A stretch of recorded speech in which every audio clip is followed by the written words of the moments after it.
Dnes sa usmialo šťastie na Zuzku Liškovú, že je šéf-kuchárkou v našej dnešnej kuchyni. To samozrejme trošku zo žartu. Tešíme sa, že si medzi nami, Zuzi, lebo ty vždy prinášaš výborné nápady a možno aj trošku z tej zdravšej kuchyne, ako by sme to. A dnes teda hlavnú úlohu bude hrať quinoa. Quinoa, áno. Trošku si ju predstavme, quinoa. Myslím si, že počuli sme slovíčko, registrujeme ako ingredienciu, ale predsa, aby sme vedeli, či cestovina, či obilnina, či čo to, ako to. Hovorí sa aj pseudoobilnina, aj keď v skutočnosti to nie je obilnina. Čo je na nej výborné, že má vysoký obsah vlastne aminokyselín, obsahuje všetky esenciálne aminokyseliny, to sú všetky tie, ktoré naše telo potrebuje na vlastne stavbu.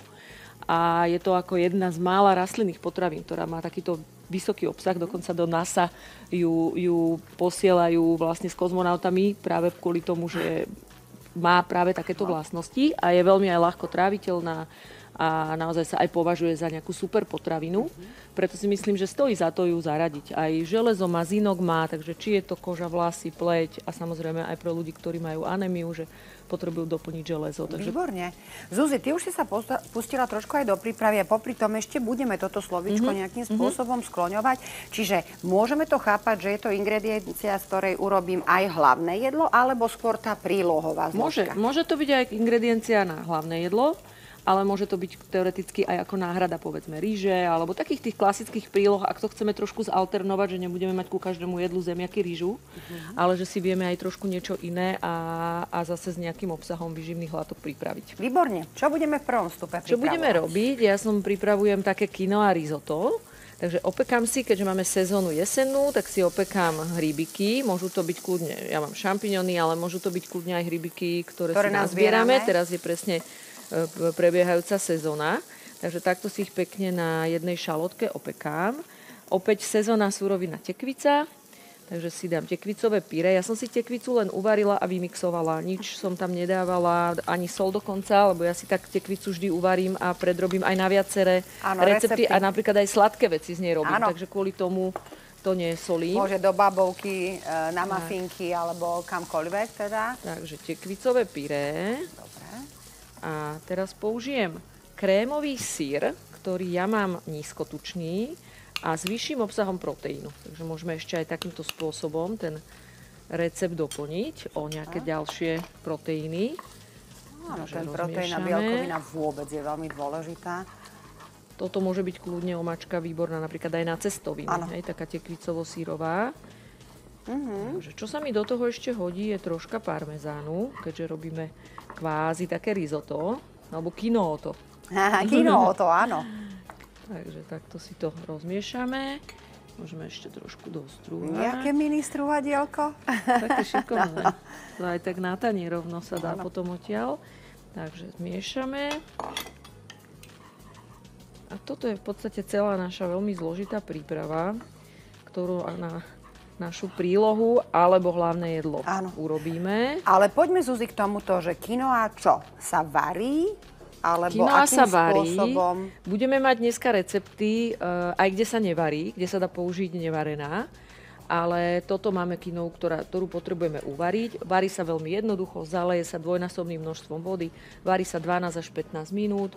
Ja ju varievam väčšinou bez pokrievky, potom ju nechám chvíľočku oddychnúť, aby sa akurát tak vsiakla všetká voda a máme ju uvarenú. Čiže niečo podobné ako rýža, ale bez úplne nejakého podobné ako rýža. základu. A Zuzi, mohol byť taký cibulkový základ tam ísť? Alebo... Môže byť cibulkový základ, môžu byť bylinky, môžu byť rôzne nejaké zmesy bylinkové do toho, že si ju vieme už ochutiť.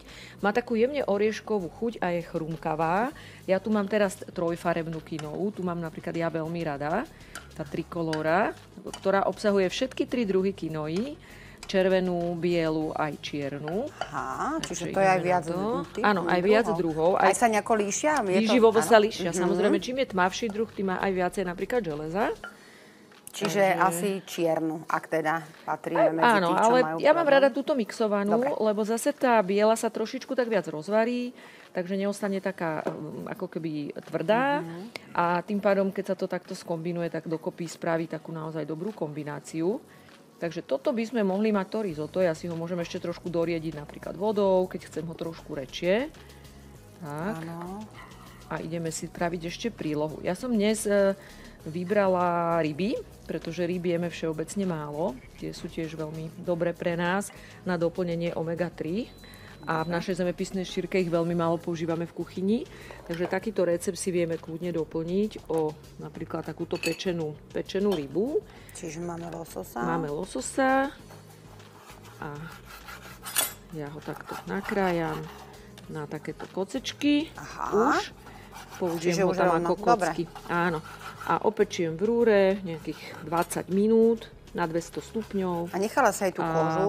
Nechala som aj tú kožu. Nemusíme podľa toho. Môžeme ju obrať, keď to robíme pre deti a že by to deťom vadilo, ale napríklad moje deti ľúbia tú kožu, keď je hlavne zo spodu trošku chrumkavá, preto tam dávam trošinku oleja, aby sa nám tá koža na ňom tak úplne do chrumkava opiekla a tým si potom naranžujeme to naše kinoto. Jasné, ale myslím si, že detail zúžiť takto na kocky, ale keby sme urobili si klasický možno filet z toho lososa, môžeme kľudne aj tak. A dáme návrh možno toho kinóta, teda budem to používať aj ja, aj keď zrejme to nie je celkom správne, ale keďže je to risotto z kinoi, tak prečo nie? Prečo nie?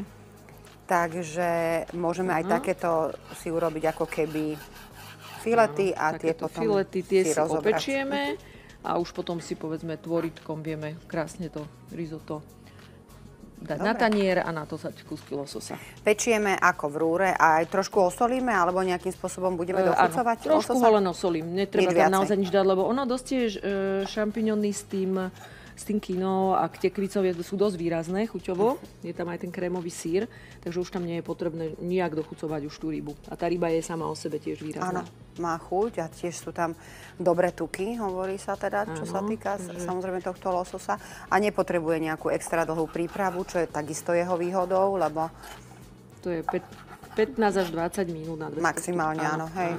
Aby sa to zase nevysúšilo, lebo ten losos naozaj potrebuje byť taký vláčny aj znútra, takže zbytočne ho vysúšať v rúre nie je zapotreby. A hlavne, keď je to takto na kocky, tak... Ešte kratší čas možno. Áno. Dobre, čiže dáme to teraz do tej... Dáme to do rúry, ja si to tam potom ešte doplním. Môžeme to trošku osoliť. Tak sme spomínali, že samozrejme, že sa to trošku osolí, teda naozaj máličko tuku. Dáme to takto do rúry, počkáme si. No a budeme to potom, Zuzi, premiešavať, alebo ten losos pôjde na vrch? Ten losos pôjde na vrch. Tak si urobíme ešte ten krúžok? Keď máme čas, tak si môžeme urobiť kľudne. Takže takto si to tam na tanier dáme.